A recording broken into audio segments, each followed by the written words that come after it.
TV Telugu YouTube ఛానల్లో మీ వ్యాపార ప్రకటనల కోసం 9154949554 కి కాల్ చేయండి. తెలంగాణలో బీజేపీకి అంత సీనుందా? వాళ్ళు చెప్పుకుంటున్నట్లుగా 13 నుంచి 14 లోక్సభ స్థానాలు వస్తాయా? అరువు తెచ్చుకున్న నేతలతో బీజేపీ సాధించబోయేదేంటి? మోదీ కరిష్మాతో కొట్టుకురావాలన్న ప్రయత్నం ఫలిస్తుందా? ఇచ్చిన హామీలు నెరవేర్చలేని పరిస్థితుల్లో బీజేపీని తెలంగాణ ప్రజ విశ్వసిస్తుందా? లోక్సభ ఎన్నికల ప్రచార హోరు తారాస్థాయికి చేరింది. అభ్యర్థులు ఇంటింటి ప్రచారాన్ని ముమ్మరం చేశారు. ప్రచారంలో బీజేపీ అందరితో పోటీ పడుతోంది. ముక్కోన పోటీలో వలసల కారణంగా బీఆర్ఎస్ కాస్త వెనుకబడిపోయినా కాంగ్రెస్ బీజేపీ మధ్య హోరాహోరీగానే కనిపిస్తోంది. ప్రత్యర్థులపై సీఎం రేవంత్ రెడ్డి ఒక రేంజ్లో విరుచుకుపడుతుంటే బీజేపీ ఆయనతో పోటీ పడేందుకు ప్రయత్నిస్తోంది. అయినా సరే కమలం పార్టీలో ఏదో తెలియని అనుమానం, ఏదో కనిపించని వెలితి వారిని వెంటాడుతోంది. బీబీ పాటిల్, ఆరూరి రమేష్ లాంటి వలస నేతలను నమ్ముకుని కమిటెడ్ కేడర్ను పక్కన పెట్టారన్న ఫీలింగ్ కనిపిస్తోంది. ఇప్పటిదాకా పార్టీకి రాష్ట్రంలో 4 ఎంపీలు ఉన్నారు. టీబీజేపీ అధ్యక్షుడు కిషన్ రెడ్డి, పార్టీ జాతీయ ప్రధాన కార్యదర్శి బండి సంజయ్ లాంటి ఎంపీల దూకుడుతో పార్టీ జోష్లోనే ఉందని చెప్పక తప్పదు. కాకపోతే ఈసారి కొత్తగా టికెట్లు పొందిన వారి విజయావకాశాలపై అనుమానాలు కొనసాగుతున్నాయి.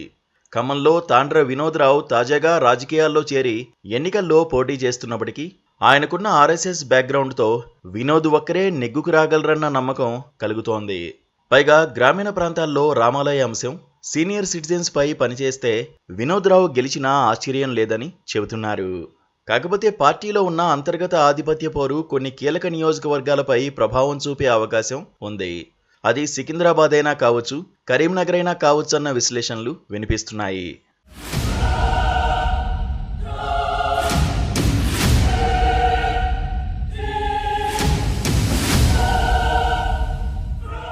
హామీల వరద పారించడం, ఒక్కదాన్ని కూడా అమలు చేయకపోవడం రాజకీయ పార్టీలకు అలవాటే. బీజేపీ కూడా అంతే. మాటలు కోటలు దాటి చేతులు గుమ్మాలు దాటని తీరు తెలంగాణ ప్రజలు చూస్తూనే ఉన్నారు. 4 ప్రధాన హామీల్లో ఒకటి కూడా పూర్తి చేయని బీజేపీ ఇప్పుడు తెలంగాణ ప్రజలను మళ్లీ మభ్యపెట్టే ప్రయత్నంలో ఉందని ప్రత్యర్థులు అంటున్నారు. ఇక్కడ గెలిచిన ఎంపీలకు ఢిల్లీలో సీన్ ఉండదని కూడా వినిపిస్తున్న మాట. మోదీని కన్విన్స్ చేసి తెచ్చుకోవడం అంత ఈజీ కాదు కదా. బీజేపీ ఇచ్చిన హామీలన్నీ పెండింగ్లోనే ఉన్నాయి. 2023లో తెలంగాణ శాసనసభ ఎన్నికల సందర్భంగా ప్రధాని మోదీ పాలమూరు పర్యటనలో రాష్ట్రానికి పసుపు బోర్డు, గిరిజన విశ్వవిద్యాలయం హామీ ఇచ్చారు. ఇంకేముంది, వచ్చేసింది అంటూ నిజామాబాద్ ఎంపీ ధర్మపురి అరవింద్ వెంటనే పసుపు రైతులను మునగ చెట్టు ఎక్కించేశారు. దీంతో నిజామాబాద్ జిల్లాలో పసుపు రైతులు సంతోషించారు. 2019 ఎన్నికల్లో పసుపు బోర్డు రాలేదని కల్వకుంట్ల కవితను ఓడించిన నిజామాబాద్ పసుపు రైతులు ఇప్పుడు నగుమోముతో బీజేపీ నేతలకు ఎదురెళ్లిన మాట నిజమే అయినా 1-2 నెలల్లోనే వారి ఉత్సాహం ఆవిరైపోయింది. పసుపు బోర్డు అతీగతి లేకుండా పోయింది.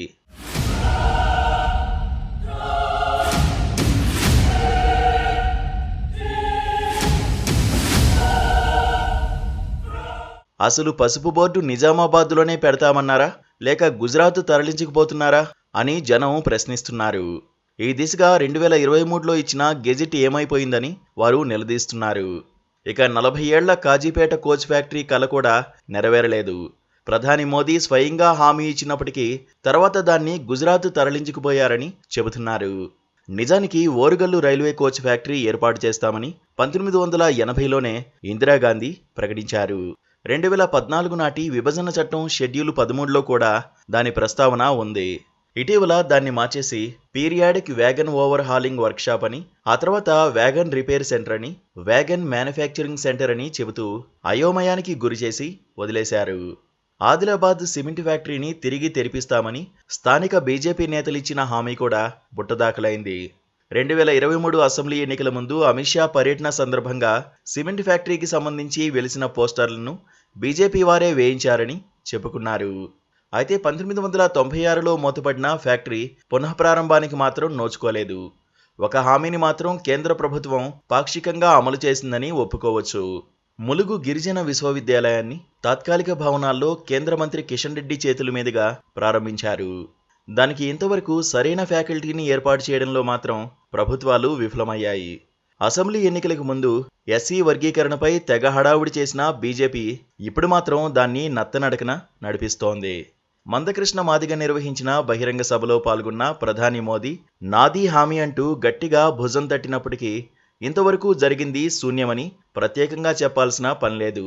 ఇప్పుడు పోటీ చేసి గెలిచే బీజేపీ ఎంపీలకు మోదీ అమిత్ షా ఎదుట మాట్లాడే సీన్ లేదని చెబుతున్నారు. వారి దూకుడంతా స్థానిక ప్రత్యర్థుల మీదేనని, ఢిల్లీలో నోరు తెరవరని అంటున్నారు. పైగా ఉత్తరాది రాష్ట్రాలకు ప్రాధాన్యమిచ్చే బీజేపీ నిజంగా దక్షిణాదిపై దృష్టి పెడుతుందా అన్నది అనుమానమే.